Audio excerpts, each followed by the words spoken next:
If you've already watched our reviews of Upwork and Toptal, but you're still not sure which one is right for you, keep watching because in this video we'll break down the differences between Upwork and Toptal as well as compare some of the similarities. Let's start with the first platform, Upwork. So Upwork is one of the most popular freelancing platforms, and it's good for a range of project types as well as a range of experience. If you're a beginner or if you're an expert in your field, you can find work on Upwork. Upwork is a very straightforward platform to use. Basically, you sign up, create your profile, and once you're approved, you can start applying to jobs. You apply to jobs using connects, which are basically just a type of points that Upwork uses. We'll go into more detail about how these connects work in the next section. Is Upwork free to use? Yes, Upwork is completely free to use and to join, although there are a couple of situations in which you might find yourself paying to apply to jobs. As I mentioned, Upwork uses connects as a type of point system. You get free connects when you sign up, you get free connects every month,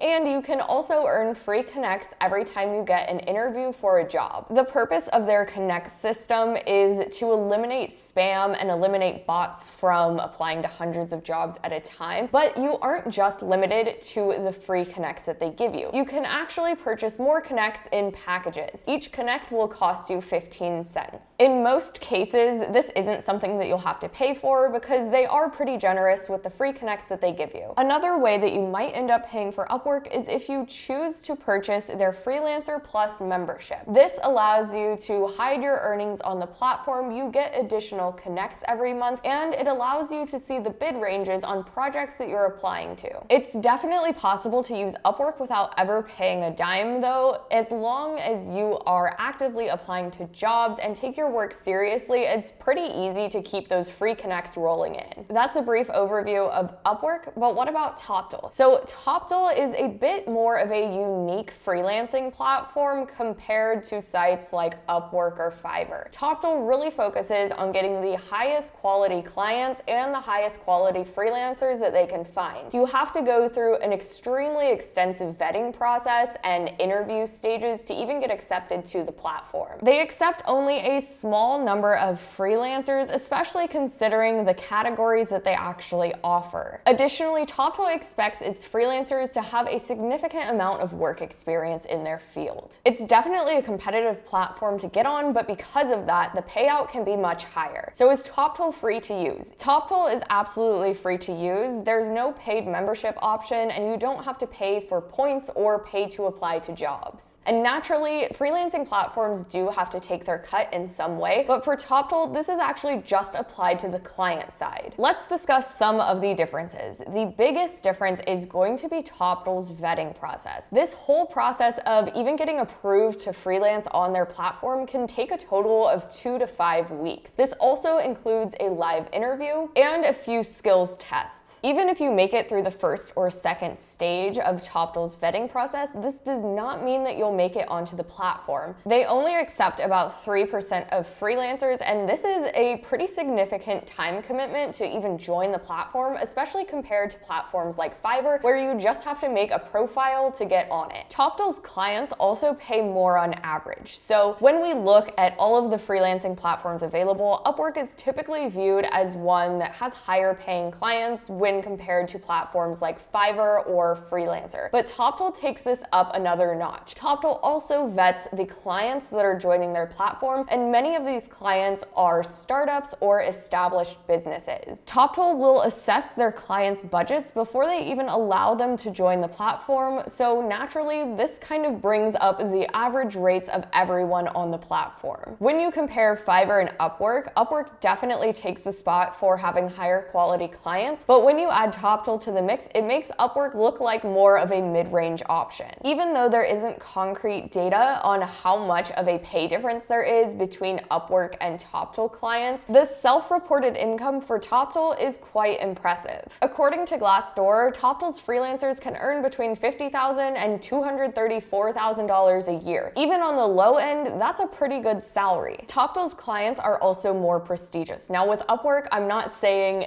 that there are not any good clients on there. That's not the case at all. There are actually really big companies that use Upwork and will typically use their recruiters to find freelancers on the platform. But overall, as a platform, when you compare Upwork to Toptal, Toptal's clients are much higher quality overall. Because their clients also have to go through a vetting process, this eliminates people who just need small jobs or who aren't actually going to pay their freelancers. Clients on Toptal are assessed on their budget, skills, and their intent to hire. Toptal's projects are also longer. Now, I haven't found any official releases of what the average project length on Upwork is, but on Toptal, they claim that their average project length is 4 months. Now, do keep in mind that's the average, which means that a lot of their projects will actually be for longer than those 4 months. Being able to take on long-term projects is a huge deal when it comes to freelancing, and it adds to the stability that you can actually have making an income on your own. One major thing to consider though is that Upwork has a lot more types of work. Upwork has 14 main categories ranging from design to engineering to pretty much anything in between. Toptal, on the other hand, only has 5 categories that you can choose from: a developer, a designer, a finance or management consultant, or a product or project manager. Even within those categories, the subcategories that they offer is much more limited than Upwork. For example, a designer does not include things like being an interior designer. On Toptal, they're really looking for people who can work on websites and apps. So this would be referring to more of a UI or UX designer or a product designer. Upwork, on the other hand, offers a lot more niches that you can choose from. Toptal probably isn't a relevant platform for the majority of freelancers out there because of how specialized it is, but if you happen to be someone that specializes in one of these categories, Toptal may be a great option to increase your income as a freelancer. One of the other features of Toptal that makes it pretty unique is that its staff directly pairs clients and freelancers. Upwork, by contrast, only is a freelance marketplace, and they do have some recruiters that may try to connect you with jobs, but it's not on the same level of Toptal where they're always involved. The best approach to this largely depends on what you want. There is a lot of appeal in having staff so heavily involved with pairing freelancers and clients because this can eliminate a lot of headache for you. On the other hand, you may prefer to be in more control of who you come into contact with, and by you being the one who is applying to client jobs and searching through those clients yourself, you're better able to manage your workload and who you're actually working with. When comparing the two platforms, Toptal's customer service also wins out. When you look at reviews of Upwork, often one of the complaints that is recurring across these reviews is that their customer service is hard to contact and just generally unhelpful. But with Toptal, they are so focused on the experience that you're going to be interacting with people from their team the entire time that you're on their platform. Even when you are applying, you're going to have to go through different tests and even a live interview with some of their staff. Toptal's focus on quality service means that they're more likely to actually help you if some problem does arise. Another difference that I want to make sure that I mention is that English is not a requirement for Upwork. Toptal has decided that English is its language of choice, and this is part of their initial vetting process. The first part of their vetting process involves a live interview where they'll be assessing your communication and your English skills. Only about 26% of freelancers actually pass this stage, so this is where they get a lot of people out. If you are eliminated at this stage, then Upwork is likely going to be a better option. Now, if you do struggle with English, you are going to be at a competitive disadvantage of Upwork, but it's not as extreme as Toptal where they won't even let you onto the platform. The reality is that most work that happens on Upwork is going to be in English, and there are some clients that want a high level of English proficiency for for you to even be accepted to their job. For work like writing or translation, it isn't uncommon to find a requirement in the job posting for native level fluency. But it's still completely possible to find clients who are totally okay with a lower level of English knowledge. Those are some of the main differences, but now let's talk about some of the similarities between the two platforms. Both platforms are great options for serious or experienced freelancers. Upwork deals with a much wider range of freelancers than Toptal does, at least in regards to experience. But that being said, serious freelancers can join either platform and make a good living off of it. That being said, serious freelancers will fit in just fine to either platform. Both Toptal and Upwork create the opportunity for skilled freelancers to create a good income for themselves and potentially even go full-time with their freelancing. Both platforms also encourage longer-term projects. With Upwork, you're going to find that the longer that you work with a client and the more that you bill them, the less Upwork will take in fees. Upwork also allows you to charge in a variety of ways that make it really easy to work on some of those longer-term projects. You can charge hourly, you can charge a retainer price, and you can set milestones within fixed-price projects. All of these options make it really easy to work with clients over a longer period of time. Similarly, Toptal boasts that its average project length is around 4 months, which is great for freelancers. After all, stability is one of the sacrifices that many people are afraid to take on when they start freelancing work, so these longer-term projects can definitely help stabilize your income. So which platform is going to be best for you? As long as you can pass Toptal's interview and vetting process, that platform is probably going to give you the potential to earn a bit more than Upwork. After all, they offer higher paying, more prestigious clients and a bit more support for their freelancers. However, just like any other freelancing platform, there is still quite a bit of competition, and when you look at reviews of Toptal, some people complain about an unbalanced client to freelancer ratio, so it can still be a little bit of a struggle to find work. With that said, I'm going to be straight up. Most people watching this are not going to pass Toptal's interview or their vetting process. If you have no experience in your field or you just aren't in an industry that Toptal advertises, then there's really no point in applying because you aren't going to make it onto their platform. Toptal is absolutely not beginner friendly, and that's fine. And in fact, it's probably good. Toptal is highly specialized for very skilled, experienced workers in really specific niches. Toptal's target freelancer is someone who's experienced, confident, and in a highly specialized niche. If you are at a beginner or an intermediate level in your industry, or if the type of work that you do is not covered by Toptal, then Upwork is going to be the clear winner. Really, the amount of work that you can get on Upwork is only limited by your skills as a freelancer. But of course, those are skills that you can continue to develop over time. So the bottom line is that Toptal is really looking for a specific type of freelancer and a specific level of experience to even join their platform. Honestly, most of the freelancers on Toptal have probably used Upwork at some point, and Upwork is a great place to start. On both platforms, you're going to see complaints about people saying that there's not enough work or that there are too many freelancers and not enough clients. You're going to see these complaints about pretty much any platform. It really comes down to you doing the work to find your clients. Toptal makes that a little bit harder since they are the ones facilitating those connections, but on Upwork, it's completely possible to control who you're working with and what types of projects you're taking on. If you don't fit the profile of what Toptal is looking for, but you aren't sure if you want to join Upwork, do go and check out our Upwork review for a more detailed overview of the platform. And if you want to take your freelancing to the next level, download our free guide in the description that is a roadmap of how to get to $10,000 a month freelancing. And remember to subscribe to the channel for more freelancing tips.